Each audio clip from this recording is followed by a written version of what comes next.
What's up, everybody? It's your boy Flash Player Gaming, aka Malachai36. I am here with Gravity-Mark 2. Hold on one second, but I make sure that the sound check is going through nicely. It is. So I'm not sure why that didn't, but I think we're good to go. But yeah, guys, we're here all day anime, episode 9. How's everybody doing? How are you doing there, Gravity? I'm doing good, man. Like I was telling you, I got a leaky ceiling, but other than that, it's good. The weather's getting warmer. Plenty of winter anime still coming out. So, I mean, we got the pick of the litter over here with these animes. So I'm so excited to get started talking about some of this. How have you been? Been great. Been pretty great. Yesterday, it was just me at the house. My wife was out having a little girls' weekend, so I know she had a good time. She's about to be home here soon. Malachi was at his grandma's, so I had the house to myself. And let me tell you, man, I woke up around 9:30. Me, Ohio, LSB Live, jumped on at 10. Later on, It's the Nine Ball joined us, and then later on, Silent had joined us, and we got in 12 hours of Final Fantasy 14, man.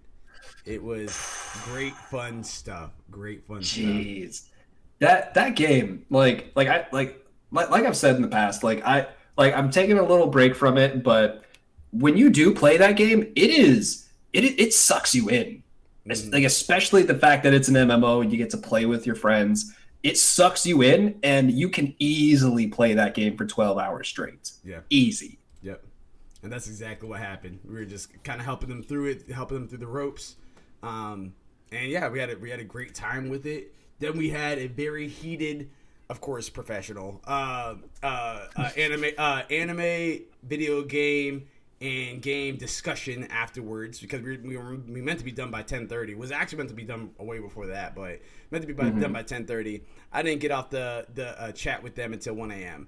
So yeah, definitely some good conversations there.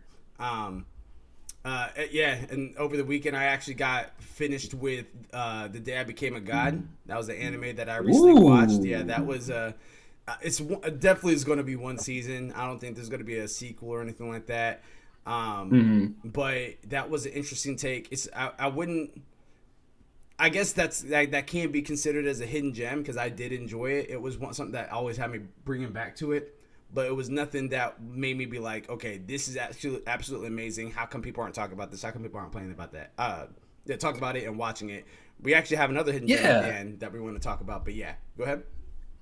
Yeah, no, I was actually going to say, like, how is it? Because, like, that's actually been one of the shows I've been really kind of like interested in. Because, like, there's some shows where I'm just kind of like hesitant. I'm just like, do I want to watch this? Like, I have so many other things on my list that, like, I want to get to. But, like, that's one of the things I want to watch. Like that, along with like March Comes in Like a Lion, Fruits Basket. Like, those are like some other series I've been really interested and looking into. But I'm kind of curious. Like, what are your thoughts on The Day I Became a God?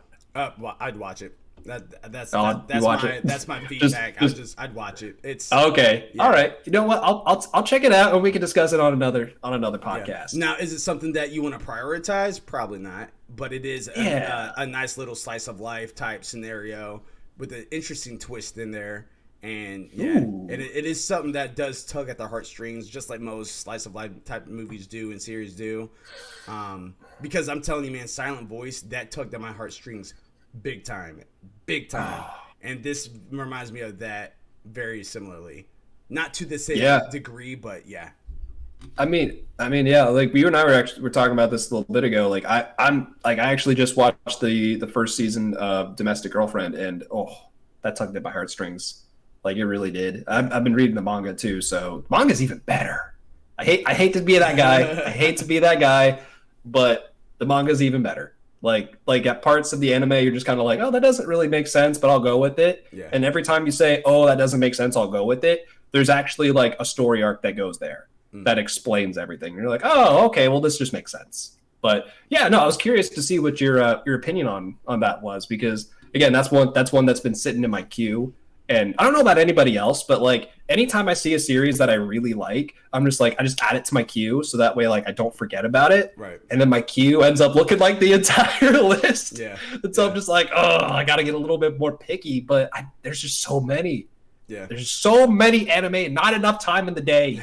and that actually is a good. All right, so to tell you where I would place this on my like top 100 animes. Normally, if it's something that I have an interest of going back and rewatching again, I would keep it on my queue. The day I became a guy, I did remove it from my queue.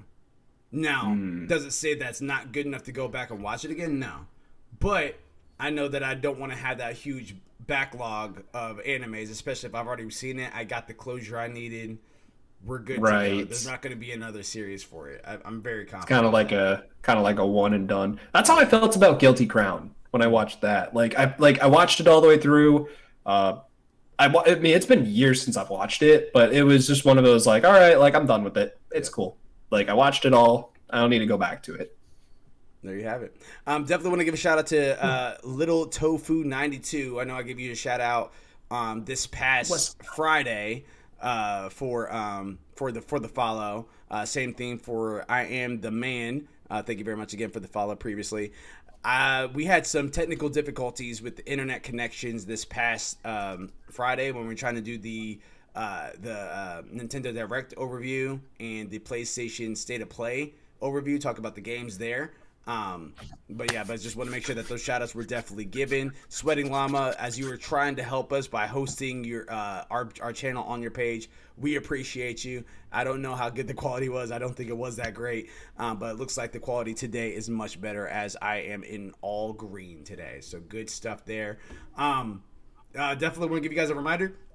Anyone that's following us on Twitch, that's www.twitch.tv/ALWT Gaming. If you guys are following us only, you guys get an entry into a $50 gift card that we're going to pick the winner up this coming Tuesday. So if you guys are following us, make sure you guys be on the lookout for our episode this coming Tuesday, 6 p.m. Eastern Standard Time, as we're going to announce the winner.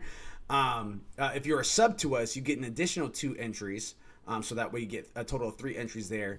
And I mean, it won't happen. Well, this Tuesday is going to, when we do the code word, that's going to be the code word for March. But if you are live watching us on the code word and type it in during the chat or within 24 hours of that time period, so 6 p.m. Eastern Standard Time by Wednesday, then and you just email us or DM us the code word from the previous show, you will actually get an additional 2 entries to be entered in. And that's a code word entry can be done every single episode that we do for All Things Gaming. So be on the lookout for that.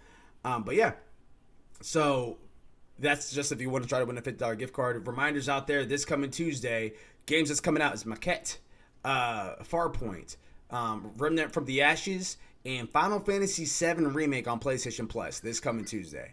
So if you guys well, here's the thing. Bittersweet, and I say that because bittersweet is what it is. If you bought the game, you get the PS5 upgrade for free. I bought the game. If you have Plus, if it's PlayStation Plus, I have Plus. Yeah, you don't get it for free. The jury is still out real fast. Hold on, let me mute this. But the jury is still out there to see if, because at the State of Play that they did this past Thursday, they announced another chapter is coming to, like a DLC chapter is coming to Final Fantasy VII Remake. It's introducing Yuffie, which is very bizarre because in the original, Yuffie was not in the game at this point. So I'm very excited to see. This is going to be all brand new content. Nothing of this would be canon towards the original. So and I like that they're doing that. I really like that they're doing that because and we've talked about this before. Like my biggest example of this is Dragon Ball Z Kakarot, where basically any Dragon Ball game is the exact same story. It's always told the exact same way. Even if it's like a little different, like it's still the same story. You know what's gonna happen, and it in all honesty kind of gets boring. But what I love with this remake is that it's not a redo, it's not a revamp, it's a remake. Yeah. It's still for the most part the same story, but they're changing it up. They're rewriting the story in a brand new way that just feels really good. Like it feels really good, and I'm really interested to see what they're gonna do with it. Yeah, I'm there with you, man. And I was scared at first. I'm not gonna lie to you there. I was very I get it. pessimistic, and then now they made me into a full-on believer. And I say that because I'm a huge hardcore fan of the original. Like anyone, I mean, maybe Ohio's watching this now. I know he kind of chimed in a little bit when I made a comment about Sony yesterday. In his eyes, I'm a Sony pony. All right, I would have to say, if it came to Final Fantasy, period. If it came to Final Fantasy and Sony, I'm choosing Final Fantasy every time because that's the game that made me a gamer. So if Final Fantasy went to Nintendo, Final Fantasy went to Xbox, Final Fantasy went to only PC, I would leave Sony. Like if that's the only games I can get is those areas, I would leave Sony and go to X, Y, and Z because I'm a Final Fantasy fan. Period. Square Enix in general, at least for me, honestly. Mm-hmm. Like I love Final Fantasy. Kingdom Hearts especially, I love Kingdom Hearts, and like I actually bought the new 3DS like when it came out. I actually pre-ordered it because I was getting the 3DS game, like Dream Drop Distance. Like I went to buy that game. They're like, hey, like, do you want to buy this 3D this 3DS, or do you want to pre-order the new XL one that's coming out in 2 months? And I was like, you mean it's bigger? I can I don't have to like squint to like see what's going on. I can see it on a bigger screen. He's like, yeah. Like, done. I will wait. Like, at the very least, that's kind of how I feel. For me, I'm kind of with you. I like the way you put it. You go where the games are. Exactly. 100%. And all the games are just happen to be going to on PlayStation. That's what it is. Yeah, that's what it is. So it is your PlayStation. Come on. But be on the lookout. Choo-choo. But be on the lookout for that. Make sure you guys are tuning into that. Like I said before, the jury's still out to see if that Yuffie DLC is free for PlayStation, because it's a PlayStation 5 exclusive.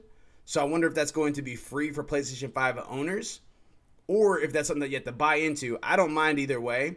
But since it's a PS5 exclusive, it makes you wonder, is Final Fantasy Remake Part 2 going to be PlayStation 5 only? You know what I mean? Since they're doing that, that's kind of what the jury's out right now. That's part of the conversation me, Silent, LSB Live, and Nine Ball had a conversation about last night about. But yeah, so jury's still out for that. Yeah, jury's still out, but we can talk more about that on Tuesday. We have our All Things Gaming segments, but first things first. How have you been liking Black Clover lately? Because like now they're at the point where, because I wanted to kind of bring this up because like I'm in terms of the anime, I'm a little behind on it. In terms of the manga, I'm up to date, except for the new chapter that just came out today, but that I gotta catch up on. Mm-hmm. But like, how are you feeling with the story of Black Clover now that it's actually getting back to some more canon material? So now, and that's the thing. Now that it's getting back to now that it is back to canon material, I feel like I've started over. And I say that because you gave me 2 months worth of filler. That just killed the motivation for me to be on top of it. And then now you're giving me canon stuff, but then the canon stuff that you're giving me is just them training. That's practically what it is now. And then now they're inside the point to where the battle's actually picking up. Now it's back to getting good, but it's just like it can't be a top 10 anime for me anymore. It can't be. Yeah. Oh, it hurt. It hit that hard for you. Yeah, it really did. It was in the top 10. It wasn't in the top 5, but it was in the top 10. It's not in the top 10 for me anymore because that roller coaster of filler, canon. Filler, like that's what hit me. And it's just like, not like now it's not going to be that itching to where it's just like, oh, I can't wait till Tuesday for it to come out. I can't wait for Tuesday. Now it's just like, oh, you know what? Today's Saturday. I got nothing to do. I'm a little bit behind on Black Clover. Let me go ahead and watch these 3 episodes I missed. That's what it's at right now. So it's just like I'm casually watching it versus actually binging it and staying on top of it like I used to. So, yeah. But ultimately, though, I think, because I always say this, freaking Yami, his role inside Black Clover has been impeccable. And that's exactly what keeps bringing me back to where, like, okay, this is not just an okay anime. This is actually a great anime. It's because of Yami, to be honest with you. Yami and Luck. But Gosh, yeah, yeah, he fights. He's fighting right now. And by the way, as always, spoilers. If you have not seen it or plan on seeing it, come back to is this your episode after. spoiler warning. Yep. Spoiler warning. Come back. Can't stress this enough. I don't want you coming in here being like, "Oh my goodness, you guys ruined it for me." Mm-hmm. Come back and watch it with us. Yeah. But anyway, Yami. Yeah, freaking Yami, man. Yami's legit, and he was taking on that demon, and he had to end up pushing that demon to, was it 50% or was it 60? Oh. He pushed them to a certain degree. I can't remember what it was, but it was definitely to a certain degree. It was at least 50. If I remember from what I've read so far in the manga, it's at least 50%. Mm-hmm. I think they might have pushed him a little bit farther. Mm-hmm. But yeah, like I know exactly which part you're talking about. But yeah, like I've been kind of feeling the same way. Like I said, I'm behind on the anime right now just because of that filler. And you and I have talked about this before, where it really is just because the anime was catching up to the manga.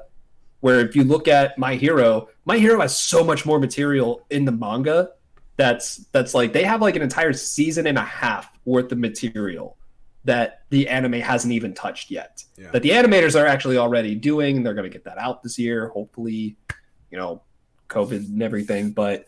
They have so much more material because they've been pacing themselves out as like kind of like just doing chunks of it, whereas Black Clover's been doing it weekly. And well, that's nice, but like you get to that point where you have to get that filler, and I understand what you're saying. Like you kind of feel like you're starting over. Yeah, you got to get that momentum back up. But Yami coming in here, that's definitely it's definitely a good spot to be coming back into. Yeah, because the Spade Kingdom is absolutely nuts. Yeah. Like, you thought the Diamond Kingdom was nuts? You thought the Hearts Kingdom and their weird, quirky, like, magic was weird? Like, the Spade Kingdom. The Spade Kingdom is just... It is dark. It is gruesome. They don't care. They want to conquer everything. They want it all. They want the whole pot. Yeah. And Yami like pushing somebody who has this demon control up to 50%. That's crazy. And here's the thing. Asta hasn't done that.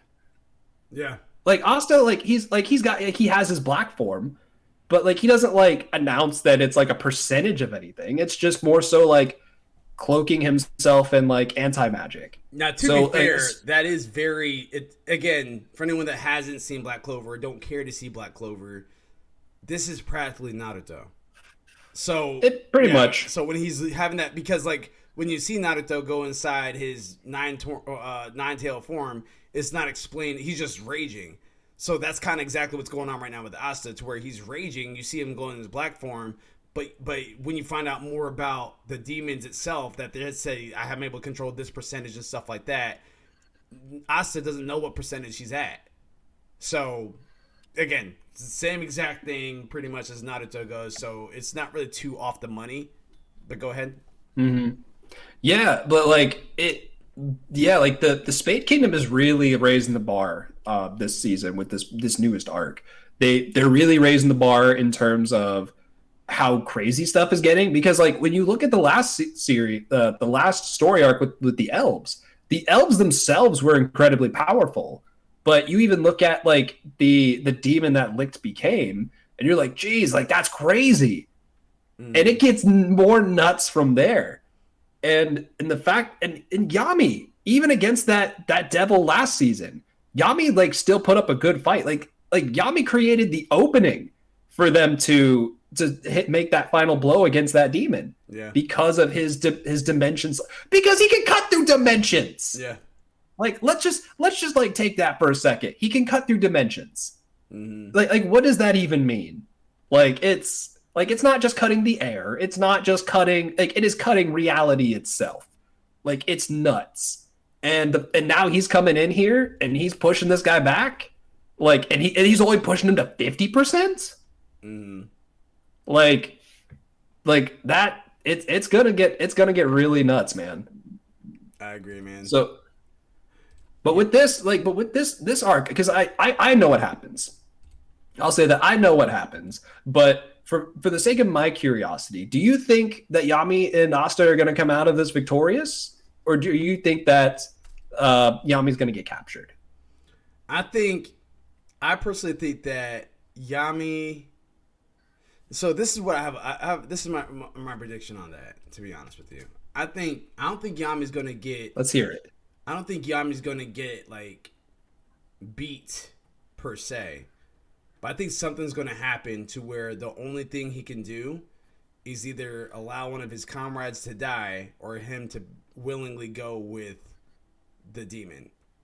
That's what I think is gonna happen, and it's almost like a hostage situation, a little trade off. Now again, I could be wrong, but that's my prediction. And I think, and then at that point, that might be something to where Asta has to realize to get stronger and stuff like that to go and not really rescue Yami, but kind of support Yami, push him past the limits. Yeah, and that's also another thing about the series is just pushing yourself past your limits. So it's gonna be really interesting to see, whether or not he's actually able to, whether they're able to beat him, whether they're like, whether, like maybe that guy like does pull some dirty tricks, and he's like, all right, I'm going, because that is kind of Minyami's character. Like it's absolutely Yami's character to be like, all right, fine, you got me. And the thing is that Yami doesn't give up, but if his platoon, like his people if the Black Bulls are in trouble, he's gonna put them first. Yeah. So that's definitely a really good theory. And we'll see what happens. I would assume that the fight's probably going to come to an end maybe within the next episode or two, if I'm not mistaken, if I'm remembering the material correctly. So it should be, we'll be getting our answer within the next week or two. So we'll see what happens. Do you think that Asa's going to control his demon ability at all? Because that's kind of where they're going, it looks like. Because I like that you made that connection with Naruto, because that is kind of the route that Naruto ends up going down. Do you think they're gonna kind of mimic that with Black Clover and Asta, or do you think that they're gonna maybe do something different? No, I 100% think that he's gonna control it. Maybe even become friends with his demon and stuff like that, just like how Naruto does with his Shinshoriki or whatever. But my question to you is, when do you think that will happen? That's hard to say. Like I said, I'm fully caught up on the manga, so I hope it doesn't happen too soon. I hope it doesn't happen too soon.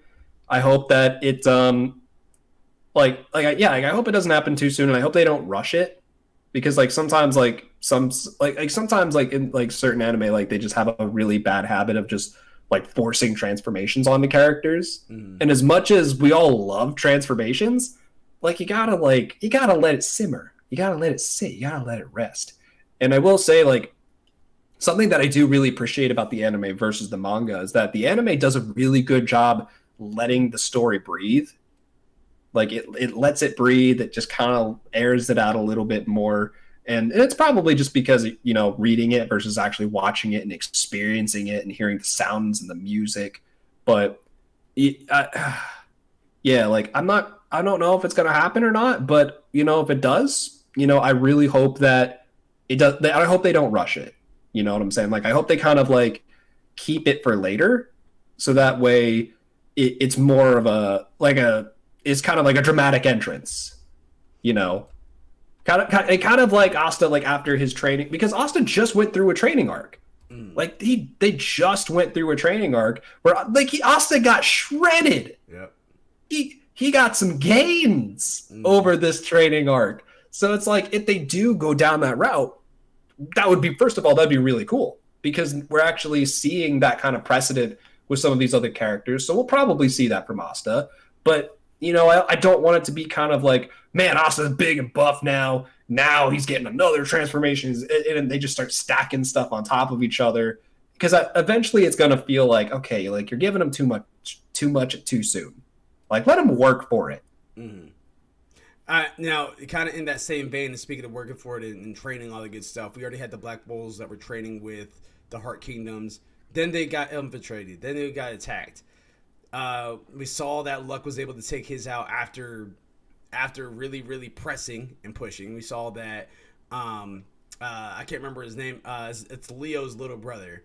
But yeah, but we had actually I think his name is Leo. But yeah, but he ends up being able to take on his challenge. We saw one of the Guardians take out his challenge. We saw Lala take out her challenge and stuff like that.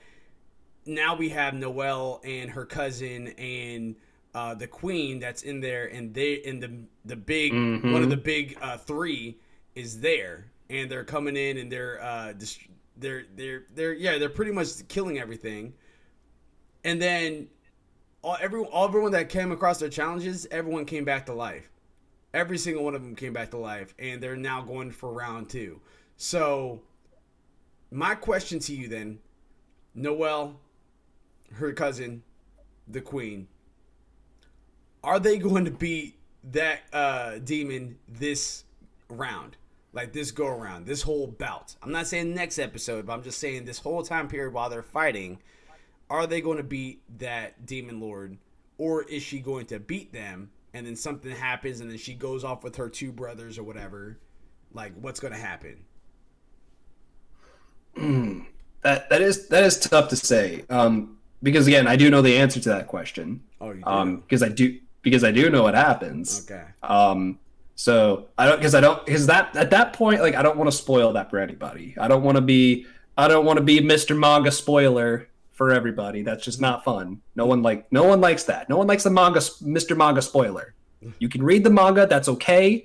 You can say the manga's better. That's your opinion. Just don't be that jerk that spoils it and ruins it for everyone else. But with that said, I gotta tippy toe around it and give my best prediction of what happens.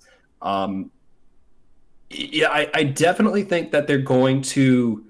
I definitely think that they're going to come out of this with the new perspective, where with whatever happens, they're going to come out of it with the new perspective. But the thing that I find interesting is that this is the demon that actually cursed the Queen of Hearts, like the Queen of the Hearts Kingdom, Lolopecia. I don't know. It's like when you start putting I know what it's like Kodapika, but not really.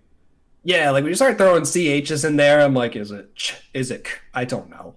English is my first language. I really should know this, but I definitely think they're definitely going to come out of this changed. I think they're going to come out of this with a new perspective on things, and I'm really interested to see how the anime does this matchup, because I will say this matchup gets nuts. I will say, like, every time I read a chapter, I always drop my phone going, oh my God, that was nuts. Like, I pace around my room going, oh my God, that was nuts. I can't believe that just happened. Like, what's going to happen next week? I got to wait a whole week for this. And now that I'm actually going to be able to see it in the anime, I'm like, oh, that's going to be good. Because it's a good fight. I will say that. It is a good fight. They come out guns a-blazing. It's guns a-blazing, no holding back. It is just it's gonna be good, and I hope the anime does it justice. I hope the anime really allows that fight to breathe, because I've seen a couple screenshots, I think, of some of the more recent fights. So it looks like it's gonna be really good. So I definitely think that it's gonna be good, and I hope the anime does the fight justice. But since you haven't seen it, what do you think? Do you think that they're gonna come out on top? Do you think that the Spade Kingdom demon is going to come out victorious? Like, what do you think is going to happen? This one is one I'm not really too sure about, because they already are fighting. Then you do see Noelle kind of go into her mermaid form, and she's fighting even in that. Then you see the demon keep increasing her percentage as the fight's going on. As far as a overall victor,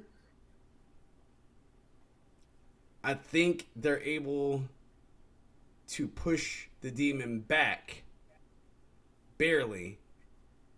But I think the demon is going to be able to regroup with her brothers at some point and be okay. Yeah, because I was gonna say, like, if you have to look at it from like a story writing perspective, like, how do you think that they're gonna have this come out? Because they already have these members of the Spade Kingdom absolutely whooping people. Like, they're splitting up and they're just going around and they're just throwing hands and they're not holding back. Well, I guess they technically are since they're not going 100%. But the thing is that I'll say this: I don't think I've seen them go 100%. I don't think they've gone 100% yet. Again, I've read the manga. I know a lot, so I don't want to spoil too much. But I'm curious to even see, like, in the event that they do go 100%, are they going to be in control of that? Well, is that something? Yeah, I was about to say. I think that they might lose control. Maybe that's part of the reason why they don't go full 100% all the time, whatever. But I also think right now, and this is kind of going in a writing perspective, the only people that we see that's fighting right now are the Black Bulls and the Spade Kingdom. That is it. Maybe some of the Heart Kingdom here and there, but that is it. So as far as a conclusion to this, I think that the Silver Eagles are going to be coming in. I think that the Roaring Dawn, or whatever they're called, is going to be coming in. Oh, the Golden Dawn? Golden Dawn, yeah. I think that they're going to be coming in. I think that Fuegolian's team is going to be coming in and assisting and kind of being that last minute, like, oh my god, I'm about to die. No, I'm here type scenario. That's what I think is going to happen. So I think that's the only way they're going to come out of this is because of the rest of the Clover Kingdom coming to back them up. Man, because I already know what happens, I'm just so excited. I'm so excited. I love asking you these questions because I'm like, what's gonna happen? like what's gonna do it? But I mean, other than that, like, I also love just being able to just experience things for the first time too, which is exactly why there are other series that I haven't read the manga for, like Attack on Titan. Yep. It's one that I'm trying to be very pure to the anime with this because the anime has not done me dirty yet, except for the time between season 1 and 2, but we won't talk about that. 4 years. Oh, season 2, 3 to 4. 1 to 2. It was 1 to 2 was 4 years because they went and did that junior high anime, and then they made a movie that was basically just the whole first season. Yeah, and they were really just trying to push the merch for it. I don't know if like sales for it like weren't great, like for all the merchandise, and maybe like that's why they were trying to like wait to like try to recoup some of that money before they started a second season. I don't know, but like with Attack on Titan though, it's getting good, man. Yeah, it's getting real good. Yeah. So let me ask you that then, since we're on the topic of Attack on Titan. So and again, everything moving forward, by the way, any animes that we're going to label, there's going to be spoilers on here because we talk about most current events that had happened. Attack on Titan, Gabby and Falco escaped from the scout regiment from Paradise. They are out there in the woods. A girl finds them. Gabby's ready to kill her, and Falco's just like, no, we can't do this or whatever. And then the girl offers refuge. They come to the farm and all that good stuff. Gabby and Falco, they get to the farm only to find out they don't realize this, but they only to find out that is actually Sasha's parents, and that household. Sasha's dead at this point, and she was dead because she was killed by Gabby, who is now one of the main characters of this thing. All right, so my question for you on that. All right, so the interesting plot twist of having Gabby refuge is blase blase. Will this start persuading Gabby's perspective of the people at Paradise? I think it will. I think it will, and I say that because that seems like the route that they're going, because they've already kind of done that with Falco when Aaron and Reiner were having that conversation in the basement, and and especially like with this most recent episode, I not counting the one today, but the split with this last week's episode, you have Gabby kind of like coming into contact with all of these things that were connected to Sasha. And I love that they're doing that.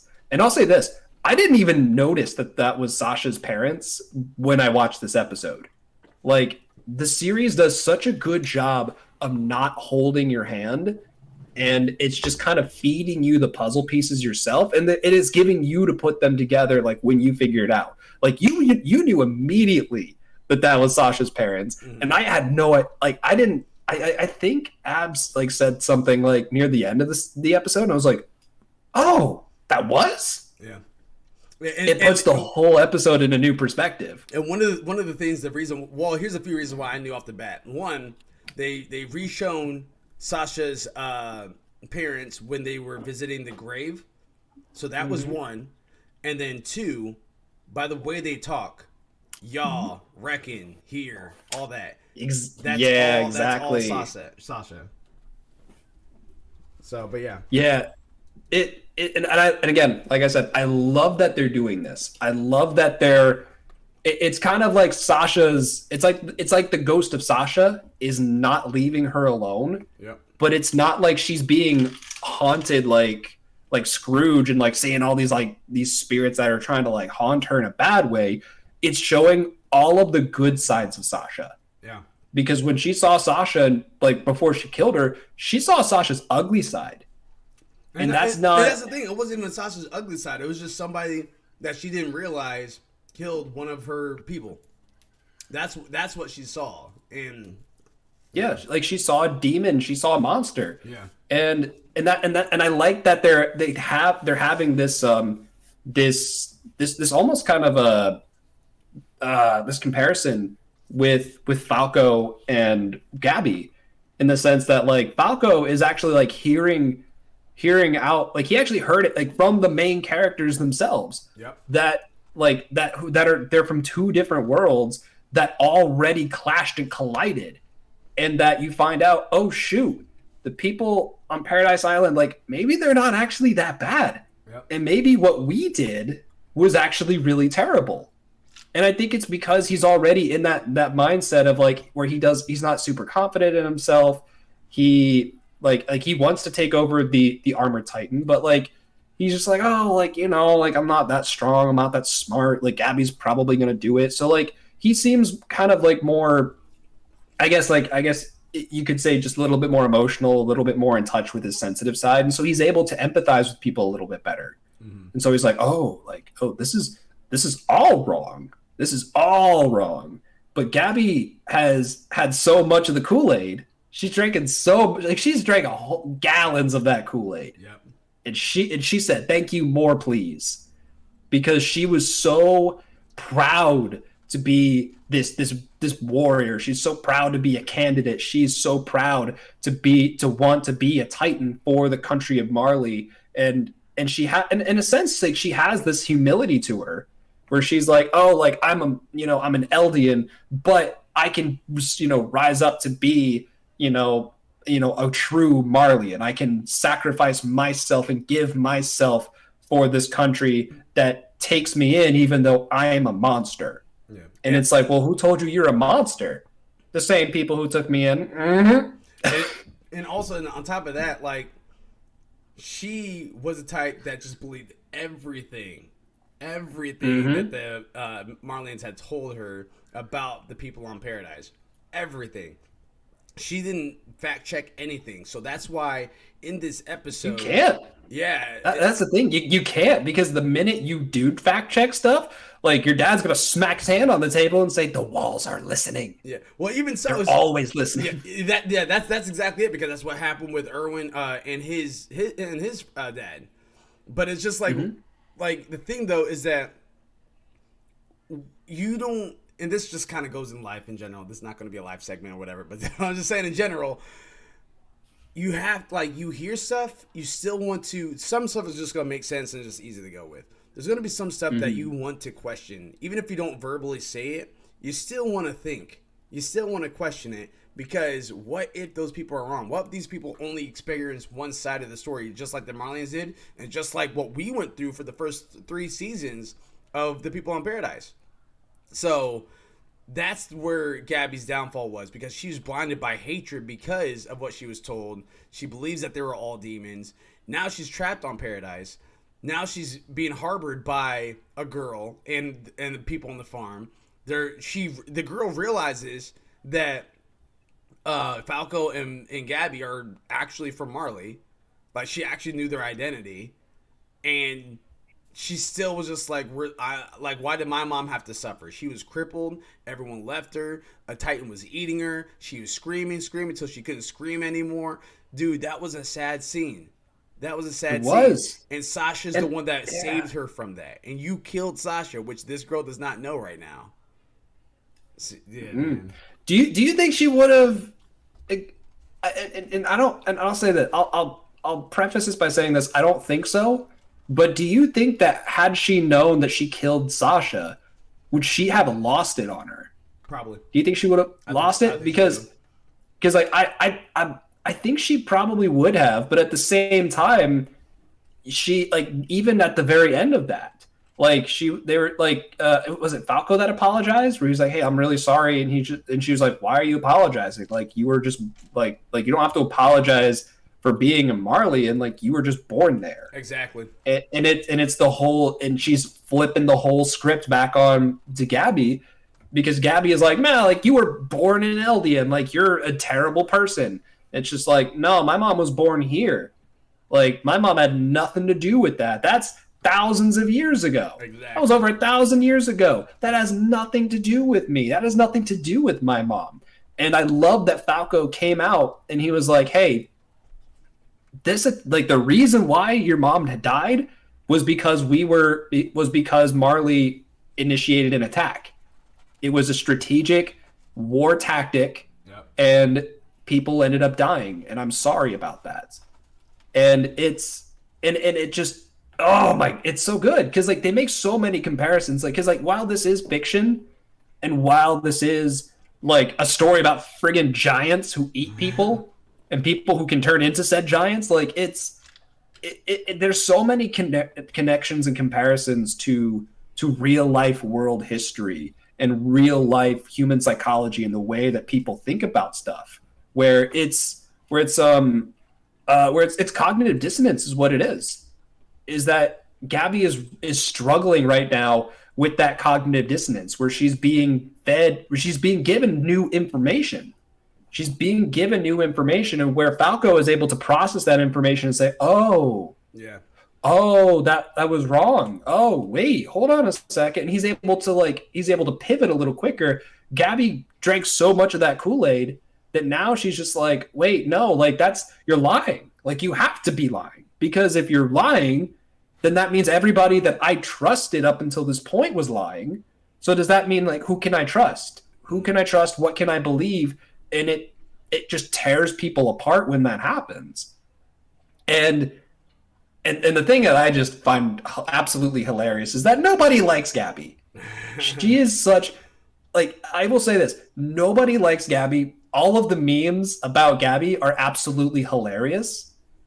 But at the same time, she's simultaneously like she became like probably one of the most hated characters in anime. And they're giving her kind of a redemption story. Mm-hmm. And I like that they're doing that. I like that they're giving her a chance to be a better person, because far too often people don't do that. They don't let people give people that chance. Do you think before they head back, that they try to head back to Marley, that Gabby's going to see Sasha's tombstone? I think so. I think she's going to see the tombstone. I think that they are really going to throw it in her face, because they've already thrown Sasha's parents in her face. Yeah. They've already thrown the girl that Sasha has saved in front of her face. The next time they do stuff, I think that they're going to be they're going to be going to the guy who made her food and cooked for her. That's and what probably they're like right now. That's what they're setting it up yeah, right now to be. And they probably had a romantic relationship, I would assume. Yeah. I would like to assume, but if that's the case, it's like, man, like, You're seeing you take one person out because you are so mad. And then after you do that, you're still mad, but then you see all of the people who were positively impacted by that person's existence. Yeah. And you're like, oh, wait, this person did good here. This person did good there. This person was really nice. They were quirky. They were funny. They were just a genuinely nice person, but being put into that circumstance of war completely changes.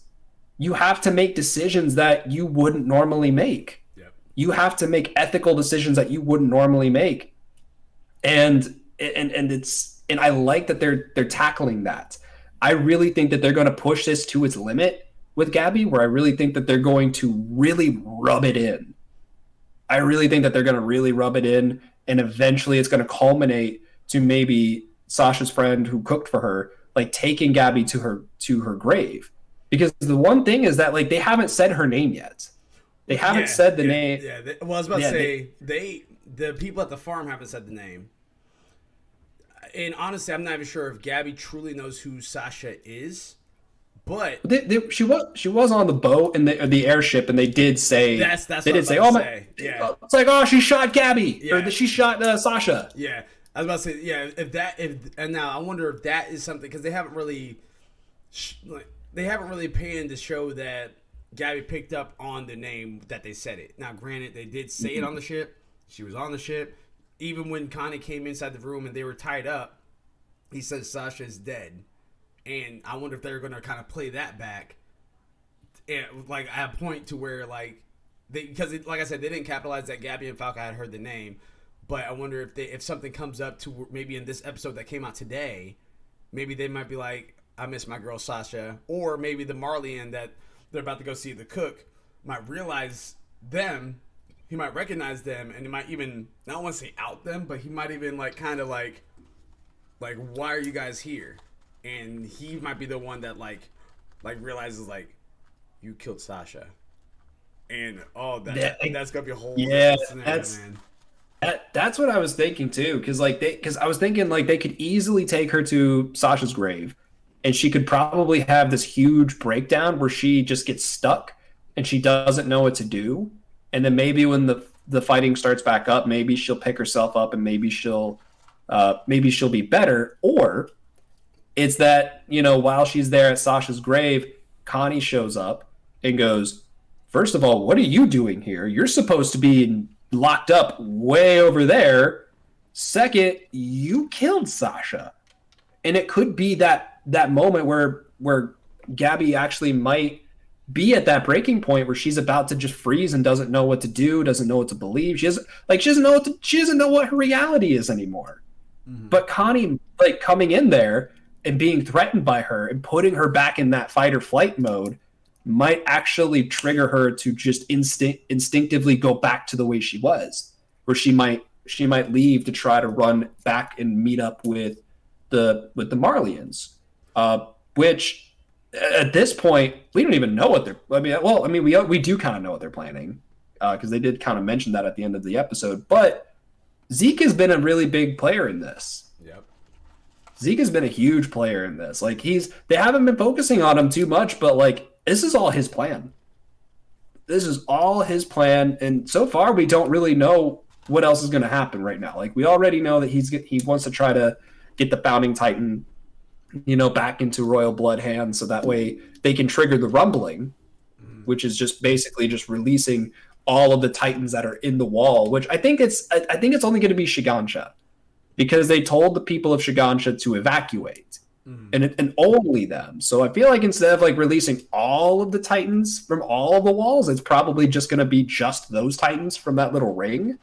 But what are your thoughts on that? What do you think is going to be in store for Zeke's plan moving forward? I have absolutely no idea. I have not the slightest idea, man, because ever since Zeke has been partnering up with Paradise, didn't see that coming.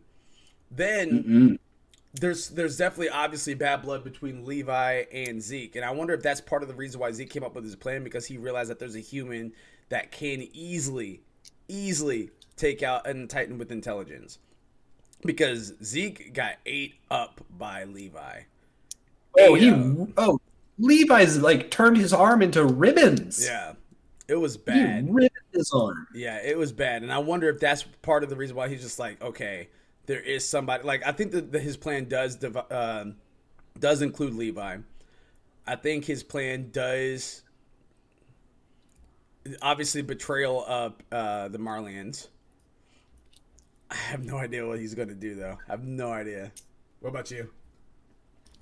Uh, I I definitely think that his plan is going to. I definitely I would really like to think that we're going to see the rumbling happen. Because I think that that would be absolutely some like a heck of a way, a banger way to end the series, is to have all of these colossal titans just erupt from the wall. Where like all of a sudden it's kind of like back in season 1 where like a piece of the wall crumbles off and you see like that bit of an eye, and all of a sudden just a colossal titan just bursts through. What's going on today?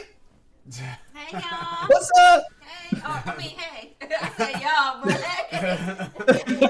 Hey, Shelby. Like I think we're gonna I think we're gonna see the rumbling happen. I really hope we do, because that is going to be absolutely spectacular. To any of those like who are butthurt about the CGI with the Titans, I'm sorry you feel that way, but Studio Mappa's been doing a really good job with the CGI. I don't know why anyone would have an issue with the CGI on that, because I think they're fine. You know, honestly, I feel like people have just such a bad taste in their mouth from CGI in general that like when they see CGI just anywhere, they're just like, ugh, no, get it out of here. It's 3D and everything else is 2D. It doesn't make any sense. Like, because like, I mean, I think the anime is like X-Arm. Like it's on Crunchyroll. That's like the big meme going on right now is like X-Arm is just like, if you've ever seen like the animation for it, it looks terrible. I'm sorry, it looks terrible. It's CG, it's terrible. Sorry not to poke fun at Berserk fans here, but like when Berserk went 3D, that didn't look very good. So I get it. I understand like people's hangups about CG, but like you got to give it to them like when it's good. Like you got to give it to them like where they're doing a decent job of it, because like if you looked at the Colossal Titan at the end of season 3, it was not very good. Sorry, like it was okay, it just wasn't very good. They're doing a great job with this. And so I feel like we're definitely going to see some people like getting mad online about like all of the Titans that are going to erupt from the wall whenever if and when the rumbling does happen. But I do think that Zeke's plan will go off without a hitch, but I don't think it's going to happen the way he wants, and I think Zeke is going to die. I think there's going to be a huge twist where I feel like his plan will probably happen, not the way he planned it, because I'm sure Aaron's going to just butt his head in there and be like, nope, we're doing it my way now. Because at this point, Aaron has 3 Titans. Yeah. He has 3 Titans. He has the memories of everyone who has and ever will be those 3 Titans. He has so much knowledge that it is insane. And I feel like all of that knowledge is driving him insane. So I definitely think that Zeke's plan leading up to it, it's going to go off without a hitch. But then something's going to happen near the very end where Zeke will probably die. And it's going to happen. Maybe it's going to happen, but not in the way Zeke planned it. What are your thoughts about this? I have a question for you, because again, I have no idea what's going to happen as far as Zeke's plans go, but it seems like Reiner and the rest of the group might have a better idea of what he is anticipating. So they're trying to do their surprise attack now. They're trying to get the ball rolling, even though that they just been attacked. They don't want to give Zeke enough time to prepare. So Reiner, it was an agreement to go ahead and push X, Y, and Z. Do you think that this fight, first off, do you think that Reiner and the rest of the Marlians, do you think that they're going to push right now, like in this next episode, do you think they're going to push towards Paradise and attack? And how long do you think that'll be? Do you think that'll be stretched out to the point to where it's going to end the series? Do you think it's just going to be another small little segment and then possibly a part 2 of the final season or anything like that? Like, what are your thoughts about that? I think it's going to be very similar to season 3. I think that because like when you look at season 3, it was because like the first part of season 1, they were kind of building up to the climactic events of the second part. So I think it's going to be more of a build-up. But at the same time, I know that the manga actually has, I think, like 3 more chapters left to publish. So the manga's not even done yet. And this is supposedly the final season. So, and you and I talked about this, where they're probably either going to do, more than likely, a part 2 to the anime, or they're going to do a movie. I hope they do a part 2 instead of a movie, but because there's so much that they really haven't touched yet. But I'm thinking that I'm hoping that they let the story breathe. You know, like, and you're gonna hear me say that often. I love it when authors let the story breathe, let it happen organically, and they don't just kind of like push stuff and be like, okay, and then this happens. Right. Like I want them to kind of let it breathe, because I think, in terms of like episode wise, that they've at least announced is that like this part of the season is only going to be 12 episodes. So we have like how many episodes left? Like 3, I think. Let me take a look right now. I don't think it's far. I don't think it's very far. We're coming close to the amount of episodes that they were greenlit for this season. So, you know, for them to cover all of that in 3 episodes, and the fact that the manga's not even done, the story's not even done yet. Because from what I was seeing, it looks like the last chapter of the manga should be like coming around October of this year. So it's kind of like honestly, like we probably might not even see the end of the story animated until like maybe 2022, 2023. Honestly, probably closer to like this time 2023. I agree. I think that's what's going to happen. I'm going to count it out right now. So we have, all right, so that's 1, 2, 3, 4, 5, 6, 7, 8, 9, 10, 11. So according to this, 1, 2, 3, 4, 5, 6, 7, 8, 9, 10. Yeah, according to this, today's episode is going to be the last episode of it. It's going to be 12 episodes long. We're at 11 episodes right now. So yeah, there's no way. There's no way it's going to end right now. There's no way. Like I do think it's going to be the last season, but I think it's going to be more of a part 2 situation like they did last time. Because there's no way that they can fit all of that in there. I think that they're definitely gonna leave this off on a cliffhanger. And I definitely think that like it's gonna be Gabby coming to that realization that she was the one who killed somebody who brought joy and happiness to all of these people, and she's gonna have to make a decision. I definitely think that it's probably gonna like show Marley actually kind of like gearing up and maybe like sailing out to the island to get everything ready. And we might even see like Aaron probably like, because like you see that picture that keeps going around from the manga where it's Aaron with his slicked back hair and he's like putting on his jacket. I think that's how it's going to end. I think we're going to see Aaron back on the beach, back on like a little hill, like where the sun's coming up. And he's just putting on his jacket and he's like, all right, let's go do this. Let's do this. Like, so do you want to come at me? Come at me. So is this going to be a scenario? Do you think it's going to end to where it's like they have Paradise, the Marlians, Aaron? I think Aaron's definitely. I'll go out on a limb and say this. I think it's actually going to be Aaron and Reiner who are going to be the ones who are kind of like the outliers on this, because because I think that while Aaron is going to be, you know, supporting Paradise, he's probably going to go off eventually and do his own thing. They're probably going to have a plan. Aaron's going to work with them. And then they're like, all right, Aaron, like, go that way. And he's like, no, I'm going to go that way. And I feel like it's the same thing's going to happen with Reiner. And the thing I find interesting with Reiner is that when he suggested, he's like, no, they're going to expect us to wait 6 months. We need to hit them now.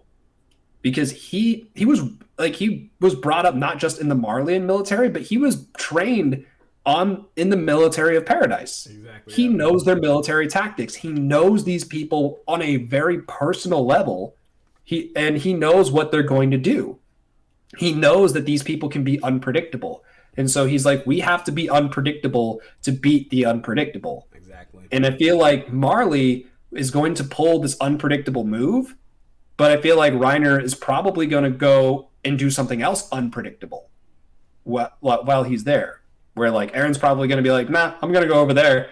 And then the Marleyans are going to be like, all right, cool, Reiner, like go in there now. And he's like, no, Aaron's going that way. I'm going that way. Like we got round. Geez, what is this now? Round 400? How many times have they gone? How many times? It's been quite a bit. How many times?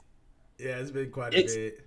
Yeah, I definitely think they're going to butt heads. I definitely think that Marley's going to be trying to pull this unpredicted move, but Aaron and Reiner are going to be the wild cards of it. And I'm really interested to see what's going to happen with that. Do you think that with their anticipated to only be one more episode left for this part, do you think that we're going to have another demise, or do you think that they're going to just end this first part out, still harpering Sasha's death, really fleshing that out, really making sure that Gabby feels every bit of it, maybe even have some influence with other characters that think about Sasha from time to time and all that? Do you think that they're going to really, really kind of harper on her death, since that's the first main character that we had that died? I think so. Honestly, I think what you said with Connie is probably going to happen. I really think that like it's going to, with Sasha, it's going to build up to this point where she does go to Gabby does go to Sasha's grave, and she, after meeting everybody who was positively impacted by her, and then she's going to be like, holy crap, what have I done? What have I done? Like, I thought she was a demon. I thought she was a monster. Mm-hmm. And I went out and I silenced her. Yeah. She can't bring any of these people happiness anymore. What does that mean for what I've done? Because my country has always told me that what I did was the right thing. But so was that the right thing? And I think that it's Connie's probably, as her mind is kind of breaking, Connie's going to probably come back in and be like, what are you doing here? You did all this. And it's going to put her back into that fight or flight mode where she's going to have to choose, where she's going to be on the fence about it. And she's probably mentally and emotionally still going to be on the fence about it. But like, because Connie's there, she's going to have to make a decision. She's going to have to choose right then and there.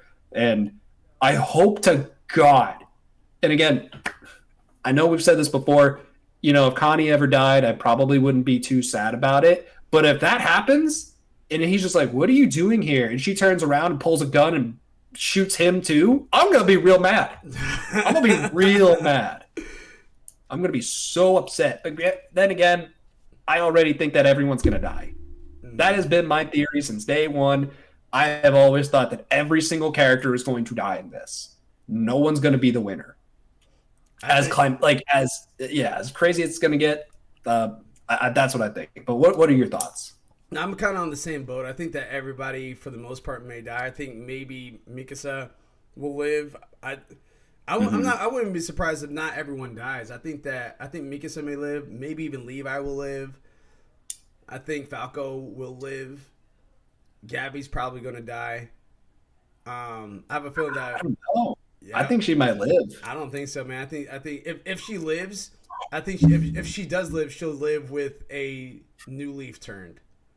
That's what I think will happen. I think ultimately Reiner's going to die, Aaron's going to die, Falco's going to be that pillar of peace. I still think that in some form of fashion, not exactly sure exactly how it'll go, but in some form of fashion, I think he'll be that pillar of peace still. And I think maybe something will happen to where, again, either Gabby dies or she ends up becoming to side with Falco because she knows Falco and loves Falco. I wouldn't say loves right now because who knows? But just in general, like Falco's the one keeping her in check. He's the one that's saying, "Let's do this my way. We're not doing it your way anymore because your way is killing people." And here we are on this farm, and they're treating us with respect. They're treating us with care, and they know who we are. At least the girl does, you know. So it's just like, yeah. So we kind of have to see about that. I got a question for you now, though, because I just thought of this. Yeah. In the event that the Connie thing does happen, where she hits that point where she's like, I don't know what's right or wrong anymore. She's snapped into a decision where she has to choose because she's in that fight or flight mode, where she ends up going back to Marley and supporting them. Do you think Falco is going to end up having to kill her? Where because the entire story is really like, is that Falco is like, I'm going to be the Armor Titan because I want you to live longer. I want you to be around. I want you to be happy, and I want you to have a long, happy life. I don't want you to throw yourself into becoming this Titan and only having 13 years to live and living like someone, I mean, to quote FMA, a dog of the military. Like, I don't like, because like he's really protective of her. But if she's at that point where she's really hammering down, do you think that he's going to have to put her down and to be like, I have to protect you from yourself? I don't. I think what will happen is that he will come, like she goes to Marley. He ends up siding with Paradise. The war breaks out. They start fighting. She gets a Titan. He somehow gets a Titan. And he has that opportunity to kill her. But he doesn't because he cares about her. She kills him. And he's the one that's like embracing her. And that will be the thing to where both sides see that hey, this person is Marleyan supporting Paradise. This person is a Marleyan or Eldian supporting Marley. Now they just had this conflict happen. Somehow that's going to open up some people's eyes on both sides. Not everyone, probably most people. And then at that point they can start mending together the piece or whatever the case is like that. That's how I think that whole scenario will go. I don't think Falco will be the one to kill her. I think that will be his intent. But then when the job is ready to be done, he can't go through with it because it's Gabby. And you know, yeah, I mean? It's probably gonna be more likely. Yeah, well, we'll see because Attack on Titan is not predictable. So it's so unpredictable. Like any predictions you have, Attack on Titan's just like no. Yeah. So switching gears a little bit, kind of still inside the Attack on Titan-esque vein, but different. Promised Neverland. Remember, we only got a little bit of time. I'm actually going to cut it exactly at 1:30 because I have a wedding to attend to online. Yeah. One of my boys getting married. But yeah. So Promised Neverland, if you guys are not caught up, 2 episodes ago, you saw that Norman is still alive. The last episode we saw, you see Norman is back, but his intellect is different. His mindset is different. Is he really back? I think he is, but I think he's been pushed to a new limit. I think that we're seeing a role reversal between him and Ray. Because Ray was the one who was super scared of the demons and was like, no, we gotta like screw everyone else. Like, let's just take us 3. We're the smartest people. We can make it. We're already athletic. We're really smart. Why do we got to worry about these people? These guys slowing us down. And it was Emma and Norman who convinced him and showed him that they could go down a different path that was better, that wasn't where you didn't have to be scared. But now we're seeing that Norman, because he was kind of taken, and he was taken to like an experimental camp where the demons experiment on humans. And so that kind of also brings up the question, it brings up the fact that they don't eat every single human. They don't eat every single human. But what is that camp for? What are they doing to these people? Because you already see that one of the characters, and I absolutely love this because I laugh every time I see it. He has a paper bag on his head with little holes cut out in it. I love it. I love seeing that goofy stuff. But one of the characters also has like stitches, like all through his head, as if his head, as if he's had his head opened up and stitched back together. And you find out that these people who escaped this camp have seizures. They have uncontrollable seizures that they have to take, like just a random assortment of pills to fix. Yeah, a little like some candy and stuff. It looked really weird. Yeah, like it wasn't like none of that stuff looked the same. Like it looked like they just rummaged through like someone's like medicine cabinet. We're like, I'm gonna take a little bit of this, a little bit of that, and I'm gonna die from all of that. But it's apparently gonna fix your seizures. And we see, I definitely think that we're seeing a role reversal, because even at the end of the episode, Emma Ray, and the other two, I can't remember, Dawn and Gilda, they all go out to find the demons that took them in the forest, because apparently the female demon, her blood can actually turn the demons into more of a humanoid form and keep them that way without them having to eat humans. Because we also find out they have to eat people. Like they have to eat humans in order to like sustain that level of intelligence in that humanoid form, which it's almost it gives the demons a more sympathetic it gives them a more sympathetic viewpoint. But in terms of like whether he's back, I don't think he's back, especially with the way that they ended this last episode. Yeah, but like, what did you think of the last part though? Because that was for me, that was what kind of like put me more towards like he's back, he's not back. He's changed. Yeah, and that's what I'm saying is that's what it is for me. Is it's almost like how in the Final Fantasy VII term Cloud was when he fell inside the live stream, and that's this is a spoiler, but not really a spoiler. It's from the original. But he fell inside the live stream. They got him out, but he wasn't the same. Period. He was in a wheelchair and stuff like that. He couldn't really comprehend what was fully going on. Like he literally seemed to be completely mute and everything, out of it, looked drugged up.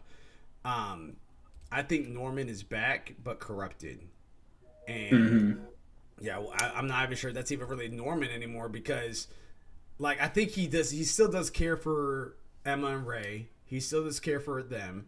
He cares about the kids. He cares about humankind. I think though that his deception is a little more, and I say that because at the end of the episode, the people that he ended up allying with, they're like, I see that they're good kids, but please say that you're with us. Like, are you going to go through with their plan or whatever? He's like, of course not.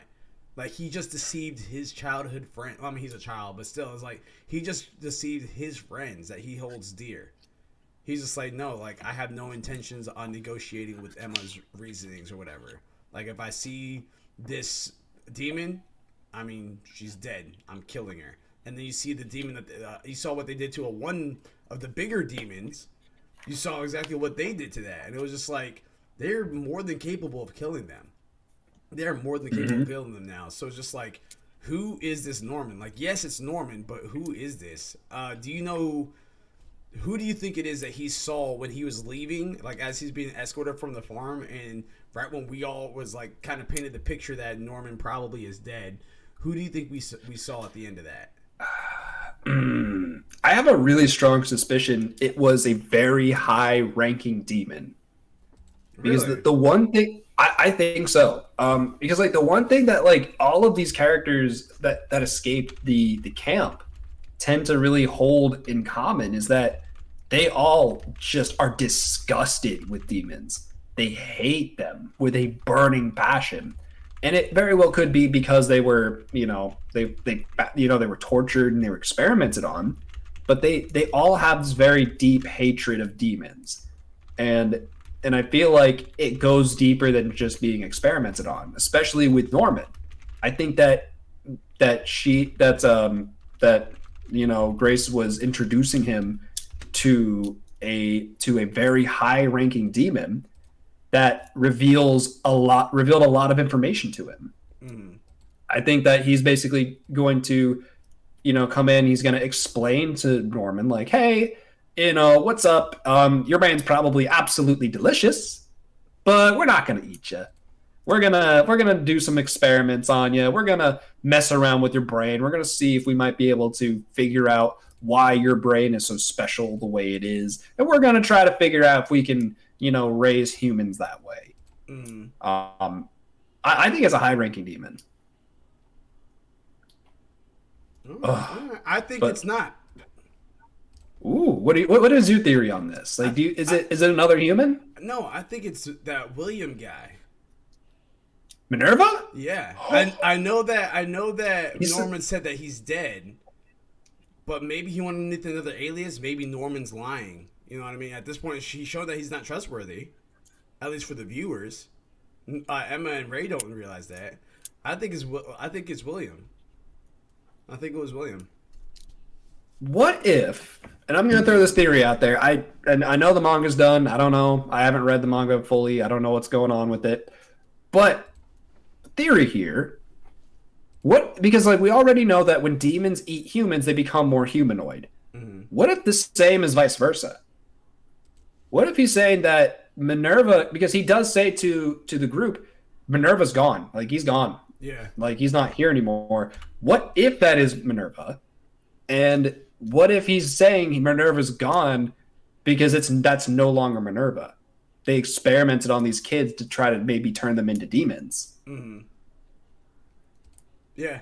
Maybe that might be the result. Like, Minerva, maybe he ate some demons and maybe he became a demon. I wouldn't. I mean, now that is a little bit of a stretch, but I still wouldn't put it It's a past stretch. it. Yeah, I still wouldn't put it past that. I can see that happening. I mean, well, You can already see M. Night Shyamalan just poking his head through the door, just, sounds like a pretty interesting twist there. now you did mention, and we might not be able to get to the last story, which is that time we got reincarnated as a slime, just because we got 13 minutes left. But I do want to save that for next week for sure, especially with what's going to look like for Rimuru and his staff this week. But back to the Norman question, to where it looks like, again, they've been experimented on. Do you think that him and the rest of his comrades, do you think that they're on a timer? Do you think that they're going to end up dying if they don't get like some sort of treatment? 100%. I think that honestly, like, part of me actually feels like the reason Norman isn't himself is because he knows he's on a timer. Because he straight up lied to them. Yeah. Where he was like, "Oh, they didn't experiment on me. Like, they just had me do some tests, and we all escaped before they could experiment on me." But you find out at the very last scene, he starts to get a headache, and he starts to cough up blood. Like, and it's a lot of blood. It's not like a couple speckles. It's a whole handful of blood. Yeah. And so I think Norman knows he's on a timer, and I think that he is so desperate to create this safe space for his family, because he's like, I can't afford to just wait for the demons to change their minds. I can't just allow that, because by the time that we make any sort of progress, we may or may not make any sort of progress, I'm going to be dead. I can't help you. Right. And I want to help you. Right. And this is the only way that I know how. We have to get this done now, because if we don't get it done now, I'm going to die and I can't help you. And so I think they definitely are on a timer, and I think Norman knows that. Okay. I think, and last question for that. For Promised Neverland, when I mean that, Grace, we haven't seen her for a minute now. We know she's out there in the field. When is she going to make her debut? When are we going to see her kind of get the kids again? And what method do you think that's going to be? Like, how is that going to look like? Is she going to take Norman, use him hostage? Like, what do you think is going to happen to where... Because at this point, I think the way it's kind of panning out and the way that's kind of written, I wouldn't be surprised if Norman is the one that's captured and Grace knows what they did to Norman, and she is kind of being conniving, kind of being deceitful, maybe even none of those things, but she's able to pose a trap that involves Norman against his will. What do you think is going to happen there? I definitely think so. I had a theory a while ago, and I still at this point I'm not quite sure. I'm still on the fence about this. I don't know if it's still gonna go that way, but I had a suspicion that the only reason Norman was there was because Grace sent him there. That I'm thinking that maybe the one who let them out was Grace. It very well could be that Grace pulled some strings and was like, yeah, just let these guys go. Like, let them go because they're going to die eventually anyway. They're not going to cause too much trouble. We're going to get these kids back. We're going to reel them back in. We're going to get you some good meat. And we're going to patch this up. We're going to fix it. But with that said, I feel like if that's not the case, and Norman and all those other people did escape through other means, I think that he is going to run into Grace again at some point. Because at this point, we already know the whole point of the story at this point is that they have to go back to the farm that they were raised on. Because ironically, that was the entrance to the human realm. Yeah, the human world. So it's like they have to go back now. And because they were already going to go back, but now they have to go back to go through that door to get to the world of humans. And so because Norman is on a timer and he knows he's on a timer, he might be approached by Grace and say, "Hey, I can get these guys out of here. All you have to do is just have them come back to the farm, and I'll let them go." Mm-hmm. And because that could be easily misinterpreted, because she could easily just be like, yeah, just get him back into the farm and then I'm never gonna let them go ever again. Or it could be that Grace might actually want them to get out.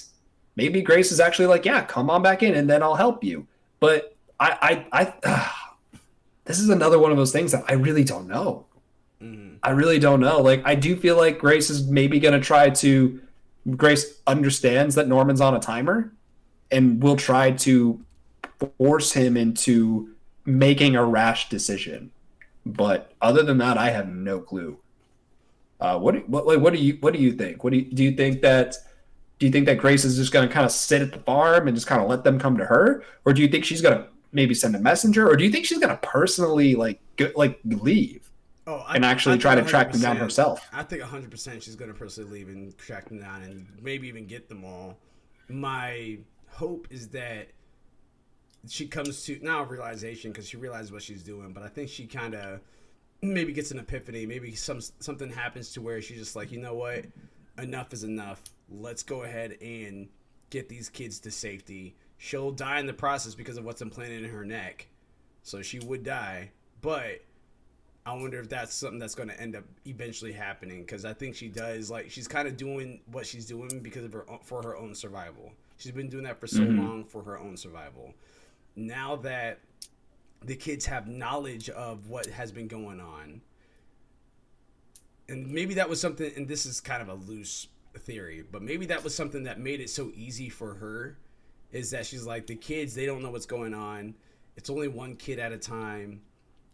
More kids are coming in.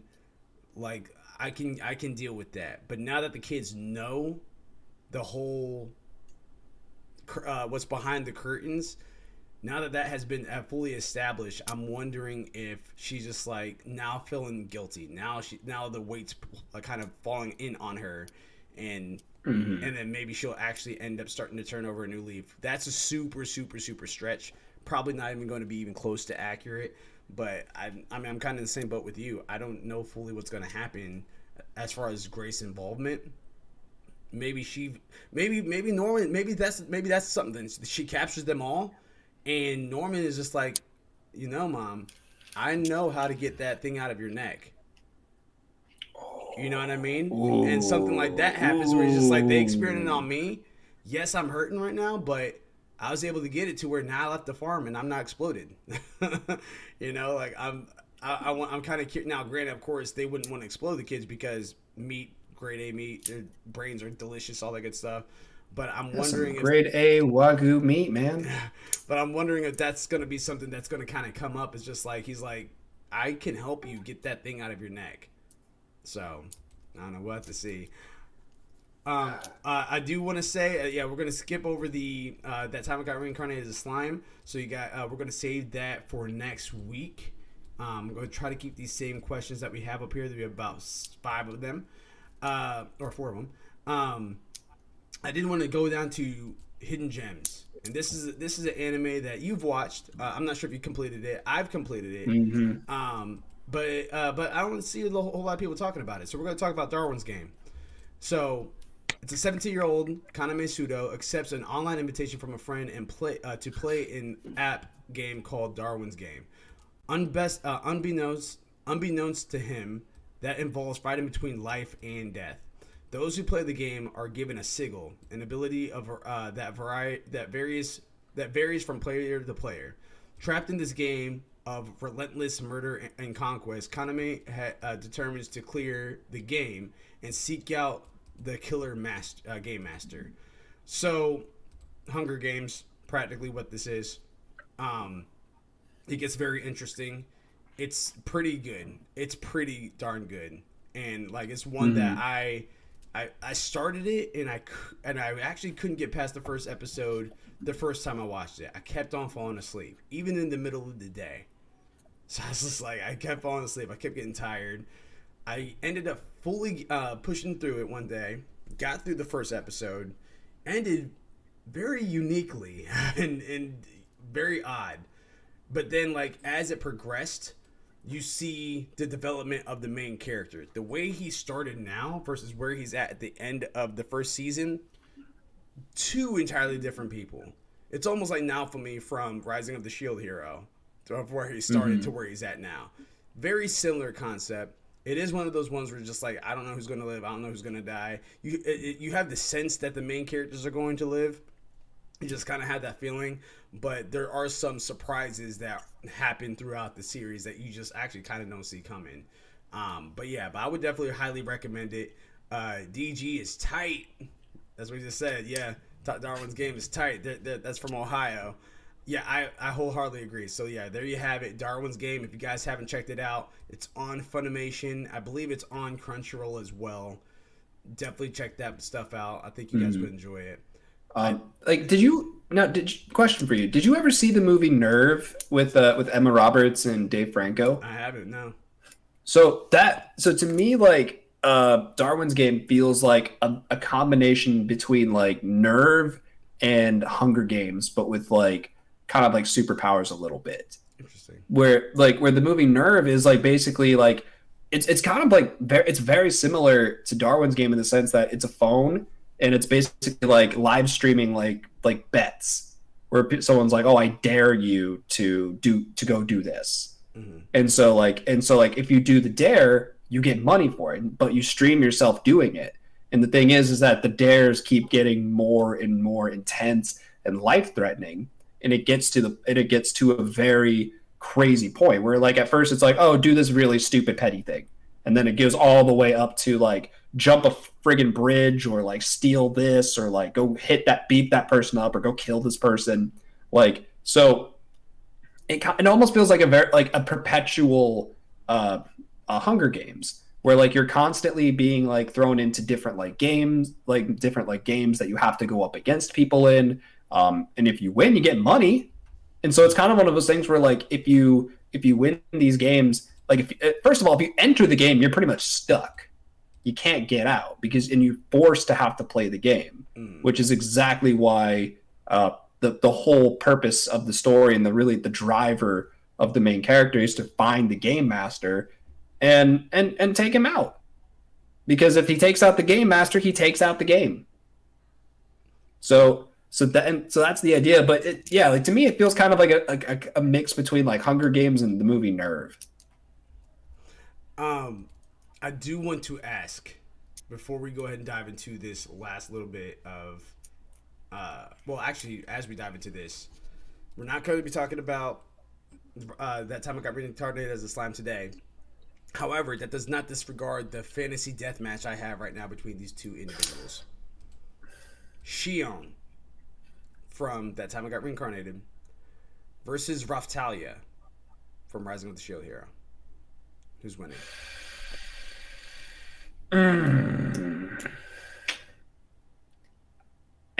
in terms of raw strength, I'd have to say Shion. Okay. But I feel like Raphtalia might be able to outsmart her. They're both incredibly powerful fighters. Like Raphtalia is Naofumi's sword, while he is his shield. Mm-hmm. And Shion in of herself is incredibly powerful in her own right. Mm-hmm. Like, I mean, you already saw like one of the earlier episodes of the season where like she had an entire like energy ball that would have just leveled like everything around it within several miles. For Shion. Yeah. And so it's just like, so she is incredibly powerful. I feel like if it was one of those kind of things where like if she was like, screw it, I'm just going to drop this bomb on you, I feel like it's going to be Shion. But I feel like if Raphtalia can actually get, maybe outsmart her, outspeed her, I definitely think that I feel like Raphtalia might be able to outsmart her. But ultimately, I feel like Shion would probably win. I agree. I think that Shion would win. Ohio agrees with us too inside the chat. I think Shion would win. Good man. I think that would be one heck of a fight for sure, to be honest with you. But I think Shion would come out victorious just because of how strong she is. Keeping in mind that, again, Raphtalia does have that invisible cloak. She does have light magic, you know what I mean? So maybe even like with that sword, if she goes invisible, like what she did to mine, she could even go invisible, get behind Shion, stab her with that invisible sword that seals your magic. It could be even something like that. But then again, Shion is very diverse in hand-to-hand combat, just like Raphtalia is. And that's kind of what I was thinking about it, is if it came to hand-to-hand combat, sword combat, it's just crazy to think about. I think that would be a really good fight, but I think ultimately Shion would win. Mm-hmm. So there you have it. Well, yeah, guys. Man, that was one of the easier ones we've had. What those fantasy death matches. Yeah, that's one of the easier ones. We're just like, yeah, I think so. Yeah, me too. Yeah. Okay. Well, guys, yep, that does it here for us on All Day Anime, episode 9. Definitely want to give you guys a shout out and appreciation for tuning in, for watching in, the whole 9. Make sure you guys are checking us out on social media platforms as Twitch, Twitter, Instagram, Facebook, YouTube, all of that. Patreon.com/ALWC Gaming. If you go to the Twitch, www.twitch.tv/ALWC Gaming. Guys, can also check out our website at www.alwcgaming.com. And yeah, be on the lookout for our segment, which is coming this Tuesday. Tomorrow's Sin segment with TBF Abyss and Mildewey Carrot as they're going through Halo. Tuesday, 6 p.m. Eastern Standard Time, all things gaming. We're going to talk about the video games that you guys love and adore, and everything underneath the video game sun with gaming news. Thursday is going to be Smite Night with the crew, the brew, the dudes. And then of course this coming Sunday brings us all the way back to our 9 to 5. I mean, not 9 to 5 is our all day anime segment. And then on the 13th here, which is going to be coming up, not this Saturday but next Saturday, is our 9 to 5 segment. So be on the lookout for all of that. And of course, thank you very much, Ohio, inside the chat. Don't forget your Raise Energy, which you guys can get at Rep Sports, REPPsports.com. Type in ALWT Game at checkout. Get 15% off your water supplements, your workout powders, your Raise Energy, as Ohio had mentioned inside the chat. Everything is 15% off if you type in ALWT Gaming. It's a drink that you don't want to pass up. All right, raise the bar, raise your spirits, raise your dreams. Gravity-Mark, do you have anything lastly you would like to say before we dip on out of here? I mean, you already know peace, love, and anime, my man. You know what? Like I'll just throw this out there for everyone watching this now down the line. Go try something new. Like in terms of like whether it's anime, manga, video games, just doing something new in life. Like just go try something new. Like try something new, learn something new. I'm actually learning Japanese. I actually just bought a whole bunch of Genki books, so I'm going to be learning Japanese. So, it's always been a really huge weeb dream of mine, so I'm going to make that come true. So just try something new. Just especially like while the pandemic's still going on, lockdowns are still kind of here and there. A lot of restrictions are lifting up, but just try something new. Learn, add a new tool to your tool belt. Watch a genre of an anime that you've never watched before. Read something new. Just try something new. Spice up your life a little bit. There you go. And as you guys, again, as a reminder, after this episode, I mean, if you guys were watching live, awesome. You guys may have already beat us to the punch, but it should be Attack on Titan final episode for this part of the season, final season to come on out. So make sure you guys give that a watch. And as always, guys, Control, Alt, Complete. Peace.